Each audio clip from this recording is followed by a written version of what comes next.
నిజానికి పునర్జన్మనిచ్చేటప్పుట పుర్రె చేతిలో పట్టుకుని ఐశ్వర్యం ఎంత ఇవ్వాలి అని బ్రహ్మగారు రాసేటప్పుడు తల్లి లక్ష్మీదేవి కదా మరి.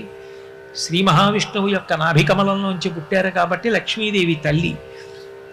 ఆవిడక్కడ పెద్ద ఆసనం మీద కూర్చునుంటే ఆ పుర్రె పట్టుకుని పేరు చదువుతాట. అమ్మ, ఈ పుర్రె గత జన్మలో ఫలానా వారిది, ఈ జన్మలో మళ్ళీ దీన్ని పంపిస్తున్నారు, పుడుతోంది, దీనికి ఎంత ఐశ్వర్యం ఇమ్మంటావు అని అడుగుతాట. గత జన్మలో ఏం చేశాడు అని అడుగుతుందట అమ్మవారు. కబుర్లు చెప్పిన వాడికి కాదు అమ్మవారు ఇచ్చేది, ఇలా పెట్టినవాడు ఎవరున్నాడో వాణ్ణి చూస్తుందట అమ్మవారు. ఆవిడ పేరు చెప్పగానే ఆవిడ సర్వజ్ఞ, ఆవిడికి తెలియదు వాడా ఎంత చేశాడ్రా అని. ఒక్కసారి కనుబొమ ఇలా పైకెత్తుతుందిట. నేను వాడికి ఇచ్చాను, వాడు సమాజానికి అంత పెట్టాడు, ఎంత